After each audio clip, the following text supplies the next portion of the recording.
How about we skip the pleasantries and get back to usual pointless drudgery? Right. I see the exact amount of profiles requested. At least someone seems to be up to their task. Oh, whatever. You? No, Grim. You have not.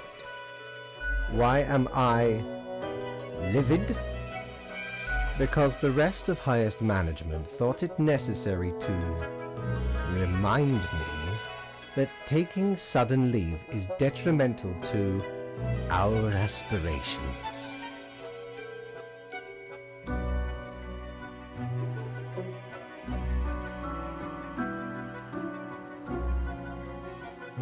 Because they thought to admonish me for taking a couple of days to perform important research.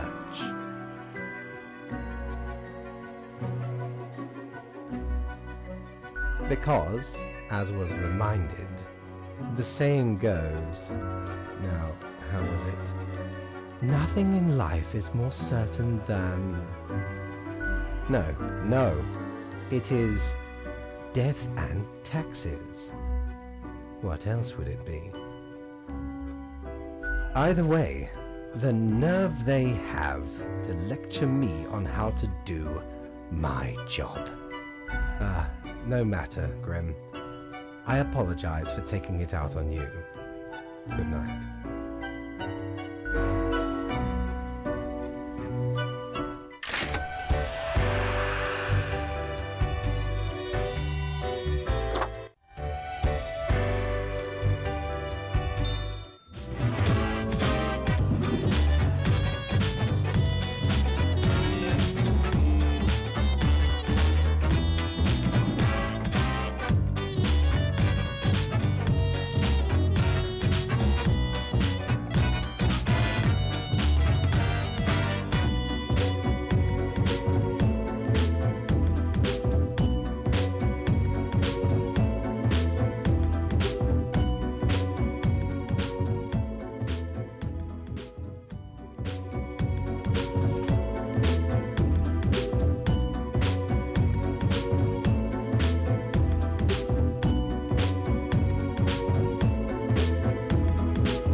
Is your hand tired?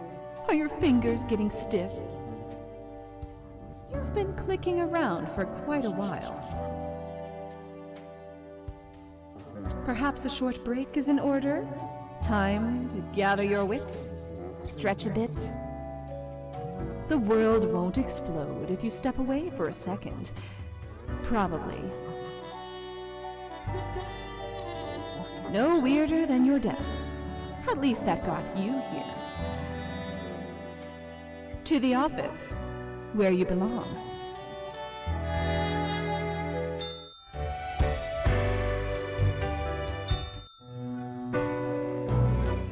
Grimm, welcome. You know, pursuing my art has given me insights. I have been thinking of humanity, of mortality, their importance, worth, and meaning. A disarray of thoughts. Listen, is death really such a bad thing? It would be better for everyone.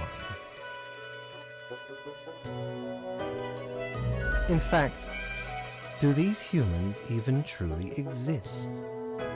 Their ephemeral being leads to no relevant outcome. It is all transient, no matter what they do or achieve in life. They exist in a state of hubris and arrogance, considering them the center of the universe. Yet without them, the sun still sets and rises.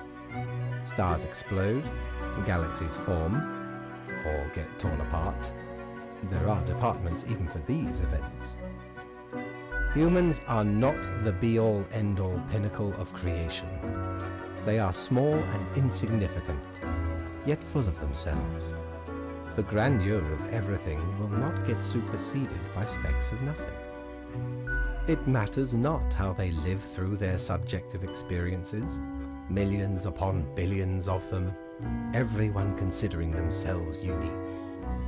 And technically they are, I suppose, on a minor scale, yet also exceedingly similar, copying each other, living through similar events with similar basic reactions.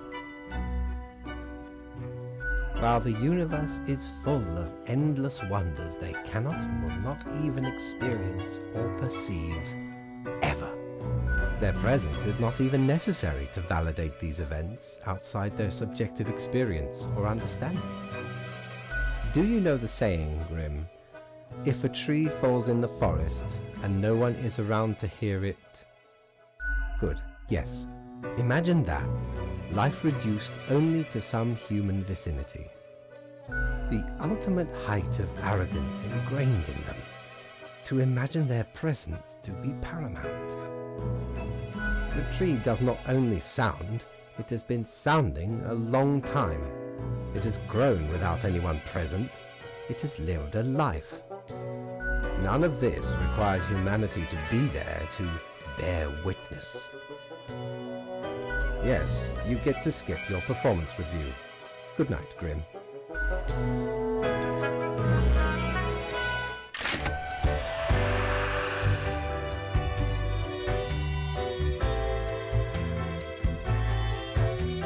Mighty, 'tis an utmost pleasure to see you again. Didn't know I still had this beaked eyesore. I was at a gathering of some immensely wealthy idiots, where I saw an absolute buffoon wear this as professional attire. Just look at it! A weird long curve of a nose, and those stupid goggles. Ridiculous! Had to have it. So we plundered the whole lot of them. Lest these smelled nice, for they soiled their trousers from beer. Then the mask came in real handy.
beginning.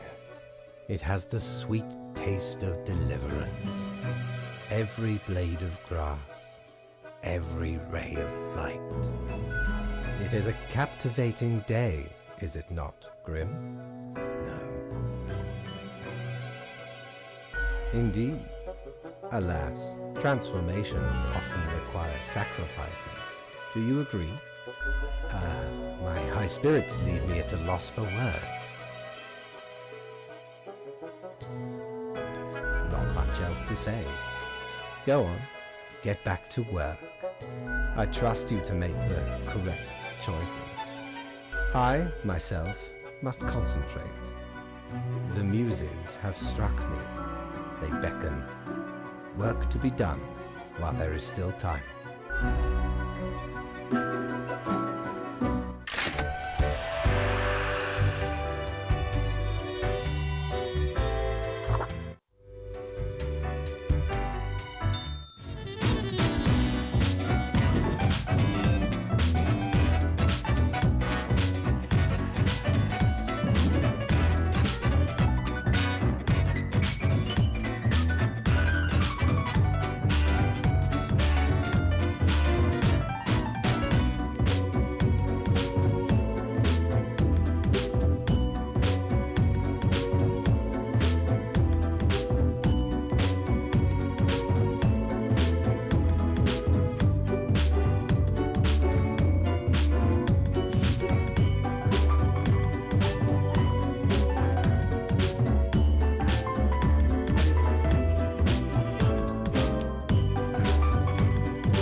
Hey, what, pray tell, happened to the world?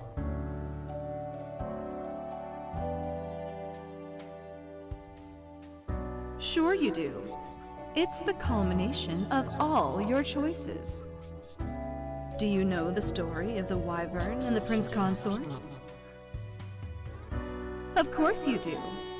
A young, quick-witted Prince Consort was once kidnapped by a Wyvern. Using their gift of charm, they tried to alter the ways of the Wyvern in order to save their lands. Soon, the beast and the prince found resonating ideas and ambitions. They molded the land in rather inept ways, whilst thwarting attempts of rescue by the queen. Then the Wyvern, tired of the desolation, ate the prince and flew away.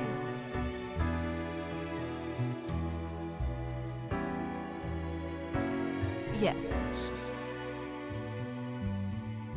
It doesn't matter if your mistakes were countless or few, as long as you learned the lesson.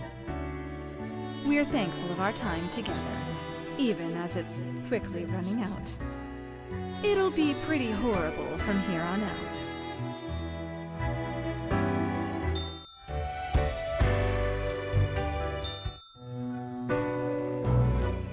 Grim, I find myself at an impasse. Lend me your thoughts. Should my prose be more experimental? Or should I stick to traditional narrative techniques?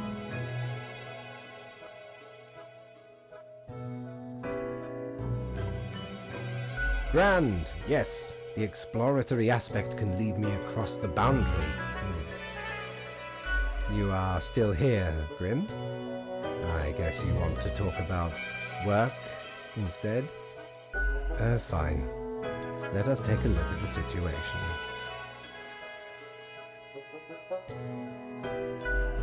My, so much chaos.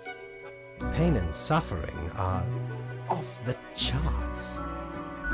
Everything is on fire, while ice invades from the polar zones.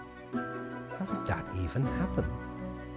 Endless mountains of trash, undrinkable water, unbreathable air, toxic pollution. The ultimate ecological masterpiece. And in the center of it, Kathleen Holmes. I never knew a human could be this destructive. What can I say? Things do not seem to be going well at all.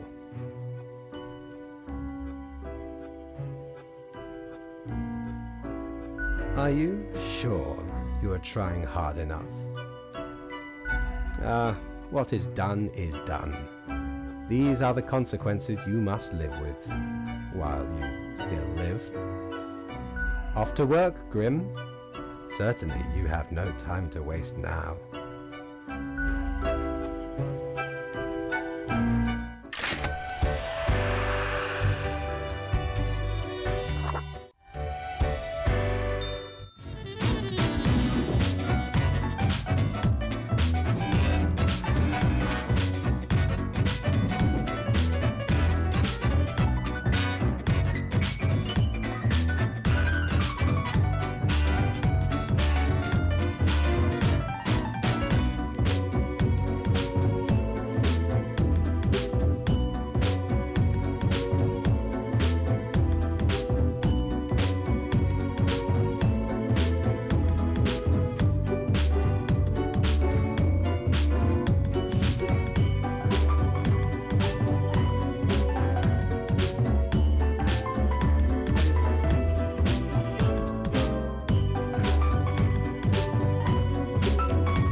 Hello, Grim.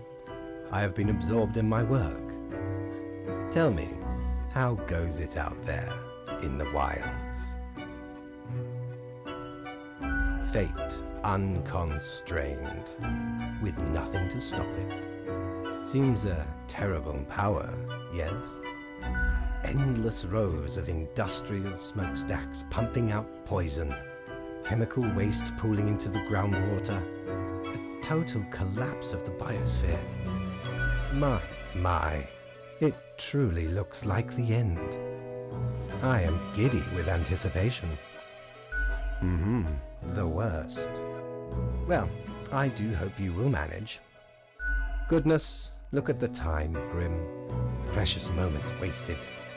Enjoy your night.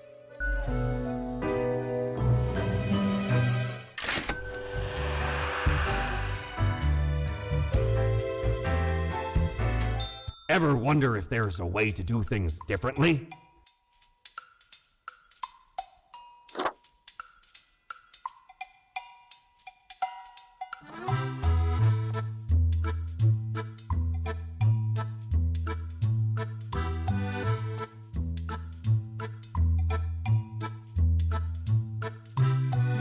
Well, scuttle me both, why don't you? Clear as a crisp spring morn, I remember the day, in the cave at the bottom of an ocean, but 'twas guarded by a horrendous beast. So, had no choice but to underwater arm wrestle the kraken. All 8 tentacles. Afterwards, I met a hag with crow feet wrinkles on her face, and wrinkled crow faces on her feet. She knew me well, though we had not met before. Gifted me this ominous globe. Maybe 'twas a warning of a kind. Maybe she just fancied me. I did die about a week later.